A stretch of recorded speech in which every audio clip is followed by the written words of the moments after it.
നമസ്കാരം. കേരളത്തിലെ ലക്ഷക്കണക്കിന് ഉദ്യോഗാർത്ഥികളുടെ ഭാവിയുമായി ബന്ധപ്പെട്ട് ഗുരുതരമായ ആരോപണങ്ങളാണ് ഇപ്പോൾ പബ്ലിക് സർവീസ് കമ്മീഷനെതിരെ ഉയരുന്നത്. PSC പരീക്ഷകളിലെ ക്രമക്കേടുകളെ ചൊല്ലിയുള്ള വിവാദം കൂടുതൽ ശക്തമാകുന്നതിനിടെ സംസ്ഥാനത്തിന്റെ വിവിധ ഭാഗങ്ങളിൽ പ്രതിഷേധം കടുപ്പിച്ചിരിക്കുകയാണ് യുവമോർച്ച. PSC ഓഫീസിലേക്ക് നടത്തിയ പ്രതിഷേധ മാർച്ചിനിടെ സംഘർഷാവസ്ഥയും രൂപപ്പെട്ടു. യുവമോർച്ച വനിതാ പ്രവർത്തകർക്കുൾപ്പെടെ പരിക്കേറ്റ സംഭവം വലിയ ചർച്ചയായിരിക്കുകയാണ്. ഇപ്പോൾ പുറത്തുവരുന്ന ദൃശ്യങ്ങൾ എന്താണ് പറയുന്നത്? സമരം ശക്തമാക്കാനുള്ള യുവമോർച്ചയുടെ പുതിയ തീരുമാനം എന്താണ്?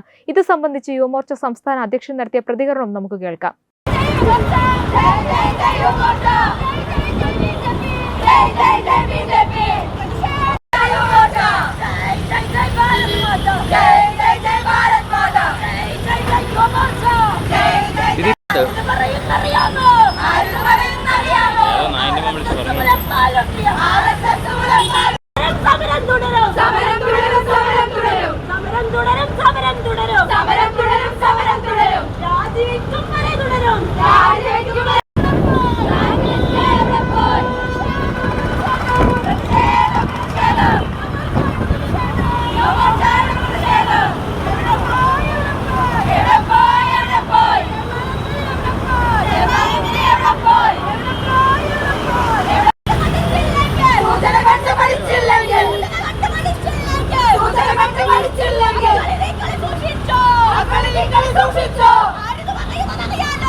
അകത്ത് കയറാൻ പറ്റിയില്ല.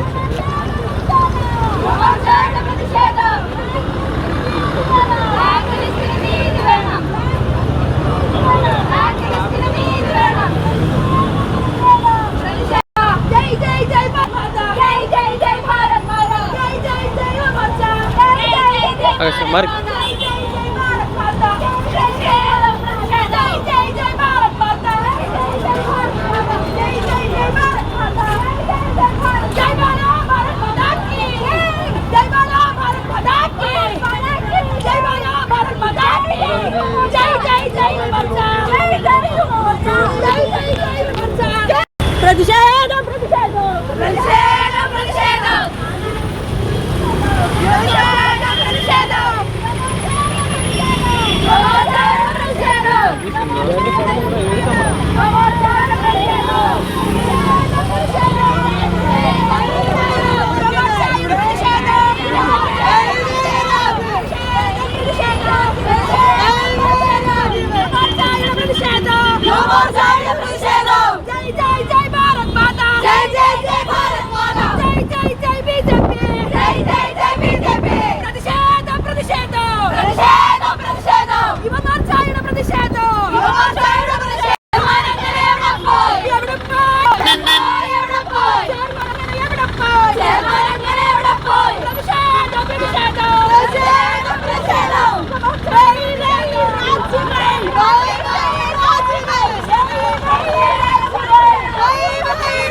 എവിടെ പോയി സമാധാനപരമായിട്ട് ഞങ്ങൾ സമരം നടത്തിക്കൊണ്ടാണ് ഞങ്ങളുടെ പ്രതിഷേധമാണ്. PSC എഴുതിയിട്ട് കാത്തു നിൽക്കുന്ന ഇത്ര ആൾക്കാർക്ക് ജോലി കൊടുക്കുന്നില്ല. ഞങ്ങളുടെ പ്രതിഷേധത്തിന് ഇതിലാണ് ഇപ്പൊ ഞങ്ങൾ അറസ്റ്റ് ചെയ്ത് മാറ്റുന്നത്. എന്തുകൊണ്ട് ഞങ്ങൾ ഇവർക്ക് ആർക്കും ഇഞ്ചറി ഉണ്ടാക്കിയിട്ടില്ല, ആരും നേരത്തോട്ട് ഉപദ്രവിച്ചില്ല, പിന്നെ എന്തിനും ഞങ്ങൾ ഇങ്ങനെ മാറ്റുന്നത്?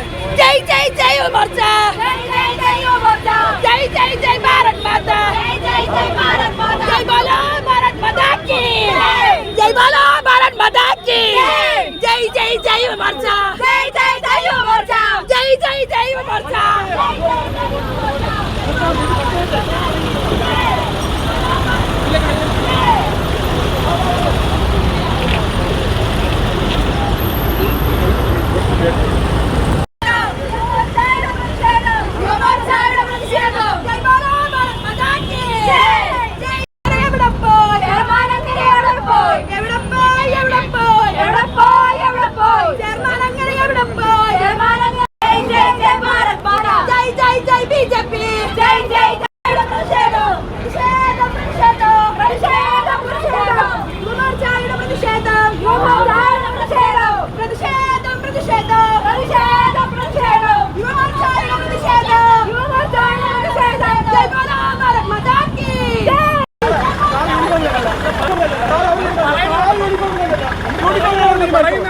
അല്ലല്ല യൂണിഫോം ഇല്ലാത്ത മാറട്ടെ, യൂണിഫോം ഇല്ലാത്ത മാറട്ടെ.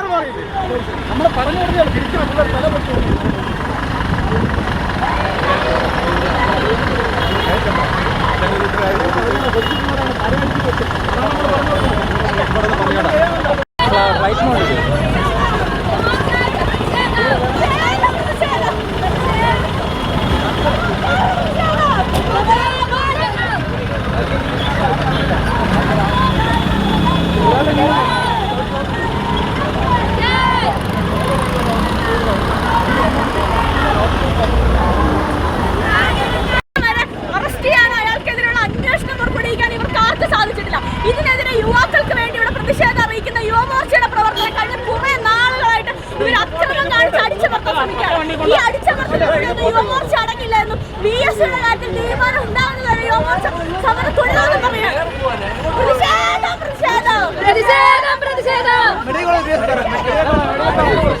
PSC പരീക്ഷകളിലെ ക്രമക്കേടുമായി ബന്ധപ്പെട്ട വിവാദം കനക്കുന്നതിനിടെ പ്രതിഷേധം ശക്തമാക്കിയിരിക്കുകയാണ് യുവമോർച്ച. PSC ഓഫീസിലേക്ക് യുവമോർച്ച വനിതാ പ്രവർത്തകർ നടത്തിയ പ്രതിഷേധ മാർച്ചിനിടെയാണ് സംഘർഷാവസ്ഥ ഉണ്ടായത്. പ്രതിഷേധത്തിനിടെ യുവമോർച്ച സംസ്ഥാന സെക്രട്ടറി അദീന ഭാരതി ഉൾപ്പെടെയുള്ള യുവമോർച്ച പ്രവർത്തകർക്ക് പരിക്കേറ്റതായാണ് റിപ്പോർട്ടുകൾ സൂചിപ്പിക്കുന്നത്. പ്രതിഷേധത്തിനിടെ യുവമോർച്ച സംസ്ഥാന സെക്രട്ടറി അദീന ഭാരതി ഉൾപ്പെടെയുള്ള യുവമോർച്ച പ്രവർത്തകർക്ക് പരിക്കേറ്റു. ക്രമക്കേടിൽ ആരോപണ വിധേയരായ PSC ചെയർമാനും ബന്ധപ്പെട്ട ഉദ്യോഗസ്ഥർക്കുമെതിരെ ഇതുവരെയും കർശന നടപടി സ്വീകരിച്ചിട്ടില്ലെന്ന് ആരോപിച്ചാണ് യുവമോർച്ച സമരം ശക്തമാക്കാൻ തീരുമാനിച്ചത്. സംസ്ഥാനത്തുടനീളം പ്രതിഷേധ പരിപാടികൾ സംഘടിപ്പിക്കുമെന്നും നേതൃത്വം വ്യക്തമാക്കി. ഇതിന്റെ ഭാഗമായി ഈ മാസം 24-ന് സെക്രട്ടേറിയറ്റിലേക്ക് വലിയ പ്രതിഷേധ മാർച്ച് സംഘടിപ്പിക്കുമെന്ന് യുവമോർച്ച പ്രഖ്യാപിച്ചിരിക്കുകയാണ്. ഉദ്യോഗാർത്ഥികളുടെ വിശ്വാസം വീണ്ടെടുക്കുന്നതിനായി സമഗ്ര അന്വേഷണം നടത്തണമെന്നും കുറ്റക്കാർക്കെതിരെ ശക്തമായ നടപടി സ്വീകരിക്കണമെന്നും സംഘടന ആവശ്യപ്പെട്ടു. ഇക്കാര്യത്തിൽ യുവമോർച്ച സംസ്ഥാന അധ്യക്ഷൻ നടത്തിയ പ്രതികരണം നമുക്ക് കേൾക്കാം. അല്ല, തീർച്ചയായും ഞങ്ങൾ കഴിഞ്ഞ PSC വിഷയവുമായി ബന്ധപ്പെട്ട പ്രശ്നങ്ങൾ പുറത്തു വന്ന ദിവസം തന്നെ യുവമോർച്ചയുടെ നേതൃത്വത്തിൽ എല്ലാവരെയും വിളിച്ചിട്ട് തന്നെയാണ് ഞങ്ങൾ പറഞ്ഞത്. ഇത് വളരെ ഗൗരവതരമായ വിഷയമാണ്. ഈ വിഷയത്തിൽ യുവമോർച്ച സമരരംഗത്തിന് തുടർച്ചയായി ഉണ്ടാകും. ഞങ്ങൾ മുന്നോട്ട് വയ്ക്കുന്ന ആവശ്യം PSCയുടെ ചെയർമാനെ പുറത്താക്കണം, അല്ലെങ്കിൽ അദ്ദേഹം സ്വയം രാജിവെക്കാൻ തയ്യാറാകണം, അന്വേഷണം സുതാര്യമാക്കണം. ഇപ്പോൾ നടക്കുന്ന അന്വേഷണത്തിൽ ഒരു തരത്തിലുമുള്ള ഒരു വിശ്വാസ്യതയും PSCക്ക് തിരിച്ചു വരാൻ പോകുന്നില്ല എന്ന് അപ്പോൾ തന്നെ ഞങ്ങൾ ആവർത്തിച്ചു പറഞ്ഞതാണ്. ഇപ്പോൾ പുറത്തു വരുന്ന വാർത്തകൾ ഓരോന്നും നോക്കുമ്പോൾ അത് വ്യക്തമാക്കുന്നതാണ്. കാരണം അന്വേഷണ ഉദ്യോഗസ്ഥർ ചോദിക്കുന്ന രേഖകളൊന്നും തന്നെ കൊടുക്കാൻ PSC തയ്യാറാകുന്നില്ല. അതിനുള്ളിൽ പോയിട്ട് ഒരു അന്വേഷണം നടത്താനുള്ള ഒരു സാഹചര്യവും അന്വേഷണ ഉദ്യോഗസ്ഥർക്ക് ക്രൈംബ്രാഞ്ചിന് സാധിക്കുന്നില്ല. അതോടൊപ്പം തന്നെ വിവരാവകാശ നിയമപ്രകാരം ആ കമ്മീഷൻ ഉത്തരവിടുകയാണ് കുട്ടികൾ ആവശ്യപ്പെട്ട വിവരങ്ങൾ നൽകണമെന്നുള്ളത്. അതും കൊടുക്കാൻ തന്നെ ഇപ്പോൾ PSC തയ്യാറാകുന്നില്ല. ഇനി അന്വേഷണത്തോട് സഹകരിക്കുമെന്ന് പറഞ്ഞിട്ട് വിവരങ്ങൾ കൊടുക്കുന്നതിന് വേണ്ടിയിട്ട് PSCയുടെ ചെയർമാൻ്റെ കീഴിൽ തന്നെ ഒരു സമിതി ഉണ്ടാക്കിയിട്ട് ഇവർ ചോദിക്കുന്ന വിവരങ്ങൾ കൊടുക്കണമെന്നാണ് ഇപ്പോൾ നമുക്ക് PSCയുടെ വിവരങ്ങൾ പുറത്തു വരുമ്പോൾ മനസ്സിലാക്കുന്നത്. അപ്പോൾ അന്വേഷണം തുടക്കത്തിലെ തന്നെ അട്ടിമറിക്കപ്പെടുന്നു എന്നുള്ളതിലൊരു സംശയമില്ല. കേരളത്തിലെ ഗവൺമെൻറ് ഈ അന്വേഷണം നീതിപൂർവമായി നടക്കണമെന്ന് ആഗ്രഹിക്കുന്നില്ല എന്നുള്ളതാണ് ഇപ്പോൾ ഞങ്ങൾക്ക് മനസ്സിലാക്കുന്ന ഏറ്റവും വലിയ കാര്യം. കാരണം കഴിഞ്ഞ 10 വർഷത്തിലേറെ കാലമായി പബ്ലിക് സർവീസ് കമ്മീഷനുമായി ബന്ധപ്പെട്ട് നടന്ന ഒരു അഴിമതിയും പുറത്തു കൊണ്ടുവരുന്നതിനോട് ഏതൊരുവിധ നിലപാടും ഏതൊരുവിധ സാഹചര്യവും ഒരുക്കാൻ കേരളത്തിലെ ഗവൺമെൻറ് തയ്യാറാകുന്നില്ല എന്നാണ് പുറത്തു വരുന്നത്. കേന്ദ്ര ഏജൻസികൾ ഇതിൻ്റെ അന്വേഷണം ഏറ്റെടുക്കുന്നതിന് വേണ്ടിയിട്ടുള്ള പ്രവർത്തനങ്ങൾ കേരള സർക്കാർ നടപ്പിലാക്കണമെന്നാണ് ഞങ്ങൾ പല ആവർത്തിച്ച് പറഞ്ഞു. ആ കാര്യങ്ങളിലൊന്നും ഒരു മറുപടിയും പറയാതെ ആ കാര്യങ്ങളെക്കുറിച്ച് ഗൗനിക്കാതെ കേരളത്തിലെ മുഖ്യമന്ത്രി ഉൾപ്പെടെയുള്ളവർ മുന്നോട്ട് പോവുകയാണ്. ഞങ്ങൾ മുന്നോട്ട് വയ്ക്കുന്നത് ഈ വിഷയത്തിൽ ശരിയായ പരിഹാരം ഉണ്ടാകുന്നതുവരെ യുവമോർച്ചയുടെ സമരമുണ്ടാകും. ഇന്ന് യുവമോർച്ചയുടെ വനിതാ പ്രവർത്തകർ PSCയുടെ മുന്നിലേക്ക് സമാധാനപൂർവ്വമായി അവിടെ പോയി ഒരു ചെറിയ പ്രതിഷേധം രേഖപ്പെടുത്താൻ വേണ്ടി പോയതാണ്. പക്ഷേ ഒരു ഭീകരവാദികളെ നേരിടുന്ന കണക്കാണ് ഇന്ന് പോലീസ് അവർക്ക് നേരെ അഴിഞ്ഞാടിയതെന്നാണ് ഞങ്ങൾക്ക് പറയാനുള്ളത്. വനിതാ പോലീസ് ആയിരിക്കണം ഇവരെ അറസ്റ്റ് ചെയ്യേണ്ടത്, ഇവരെ നീക്കേണ്ടതെന്നിരിക്കെ സമാധാനപൂർവ്വമായി സമാധാനത്തോടിരുന്ന PSCയിൽ ലിസ്റ്റിൽ പോലും ഉൾപ്പെട്ടിട്ടുള്ള കുട്ടികൾ ഉൾപ്പെടെ ഉണ്ടായിരുന്ന ആ കുട്ടികളെ പോലീസ് ഇന്ന് തെരുവിലൂടെ വലിച്ചിഴച്ച്, അങ്ങനെ ഒരു വലിയ മോബ് ഉണ്ടായിരുന്നില്ല. പോലീസുകാർക്ക് നേരെ ബ്ലൈഡോ കത്തിയോ ആയുധങ്ങളുമായി പോയിട്ടില്ല. വെറും കൈയോടുകൂടി PSCയുടെ ഉത്തരക്കടലാസ് PSCയുടെ അപേക്ഷയുമായി ബന്ധപ്പെട്ട കടലാസുകളുമായി മാത്രം ആ കുട്ടികൾ അവിടേക്ക് പോയപ്പോൾ ആ കുട്ടികളെ വലിച്ചിഴച്ചു. ആ സമരത്തിന് നേതൃത്വം കൊടുത്ത യുവമോർച്ചയുടെ സംസ്ഥാന സെക്രട്ടറി അദീന ഭാരതിയെ വലിച്ചിഴച്ച് റോഡിലേക്ക് എടുത്തെറിയുന്ന സാഹചര്യമാണ് ഉണ്ടായത്. ഇന്ന് മെഡിക്കൽ കോളേജിൽ നടുവിൽ പരിക്ക് പറ്റിയിട്ട് ആ കുട്ടി ഇന്ന് മെഡിക്കൽ കോളേജിനകത്താണ് അദീന ഭാരതി. അതോടൊപ്പം തന്നെ രമ്യ, തിരുവനന്തപുരം യുവമോർച്ചയുടെ നേതാവായിട്ടുള്ള രമ്യയുടെ കാലിൻ്റെ കുഴ തെറ്റിപ്പോയിരിക്കുകയാണ്. എത്രമാത്രം ക്രൂരതയാണ് പോലീസ് കാണിച്ചിരിക്കുന്നത്. അറസ്റ്റ് ചെയ്ത് അവർ നേരെ ഇത്തരം പരിക്ക് പറ്റിയ ആൾക്കാരെ ഹോസ്പിറ്റലിൽ കൊണ്ടുപോകുന്നതാണ് പതിവ്. പക്ഷേ അവർ നേരെ സ്റ്റേഷനിലേക്കാണ് കൊണ്ടുപോകുന്നത്. റിമാൻഡ് ചെയ്യാനുള്ള പ്രവർത്തനങ്ങൾക്ക് അവർ നേതൃത്വം നൽകുകയാണ്. പോലീസ് സ്റ്റേഷനിൽ വലിയ തോതിലുള്ള പ്രതിഷേധം നടത്തിയിട്ടാണ് പരിക്ക് പറ്റിയ ആൾക്കാരെ യുവമോർച്ചയുടെ പ്രവർത്തകർ ഓട്ടയിൽ കയറ്റിയിട്ടാണ് ഇവിടെ തിരിച്ചു കൊണ്ടുവരുന്ന സാഹചര്യം ഉണ്ടായത്. അപ്പോൾ പോലീസ് ഇതിനോട് ഒത്തുകളിക്കുകയാണ്. കേരളത്തിലെ ഭരണകൂടം ഈ സമരങ്ങളെ അടിച്ചമർത്താൻ ഇടതുപക്ഷത്തിനോടൊപ്പം ചേർന്ന് നിൽക്കുന്ന ഇന്ത്യ മുന്നണിയുടെ സഖ്യം കേരളത്തിൽ ഒരുപോലെ പ്രവർത്തിക്കുന്നു എന്നുള്ളതാണ് യുവമോർച്ചയ്ക്ക് വരാനുള്ളത്. ഇതിനെതിരെയുള്ള ശക്തമായ പ്രക്ഷോഭങ്ങൾ ഞങ്ങൾ തുടർന്നുകൊണ്ടേയിരിക്കും. കേരളത്തിൻ്റെ മണ്ണിൽ യുവമോർച്ചയുടെ പ്രവർത്തകർക്ക് നേരെ നടന്നിട്ടുള്ള ഈ അതിക്രമത്തിനെതിരെയുള്ള പ്രക്ഷോഭങ്ങൾക്ക് യുവമോർച്ച ശക്തമായ രീതിയിലുള്ള പ്രക്ഷോഭങ്ങളായി, ജനാധിപത്യ പ്രതികരണങ്ങളായി, ജനാധിപത്യ പ്രതിഷേധങ്ങളായി ഈ തെരുവിൽ ഉണ്ടാകുമെന്ന് മാത്രമാണ് ഇപ്പോൾ സൂചിപ്പിക്കാനുള്ളത്. PSC ക്രമക്കേട് വിവാദം സംസ്ഥാന രാഷ്ട്രീയത്തിൽ കൂടുതൽ ചർച്ചകൾക്ക് വഴിവെക്കുന്നതിനിടെയാണ് യുവമോർച്ച പ്രതിഷേധം ശക്തമാക്കുന്നത്. സെക്രട്ടേറിയറ്റ് മാർച്ചിനുള്ള ഒരുക്കങ്ങൾ ആരംഭിച്ചതോടെ വരും ദിവസങ്ങളിൽ വിഷയം കൂടുതൽ സജീവ ചർച്ചയാകാനാണ് സാധ്യത. ഈ വിഷയവുമായി ബന്ധപ്പെട്ട് കൂടുതൽ വിവരങ്ങളും പുതിയ അപ്ഡേറ്റുകളും ലഭ്യമാകുന്ന മുറയ്ക്ക് നിങ്ങളിലേക്ക് എത്തിക്കുന്നതാണ്. വീഡിയോയെക്കുറിച്ചുള്ള നിങ്ങളുടെ അഭിപ്രായങ്ങൾ കമന്റ് ചെയ്യുക. ഈ വീഡിയോ ഇഷ്ടമായി ലൈക്ക് ചെയ്യുക, ഷെയർ ചെയ്യുക. ഒപ്പം നമ്മുടെ ചാനൽ സബ്സ്ക്രൈബ് ചെയ്യാനും മറക്കരുത്. വെബ് ഡെസ്ക് തത്വമൈ ന്യൂസ്.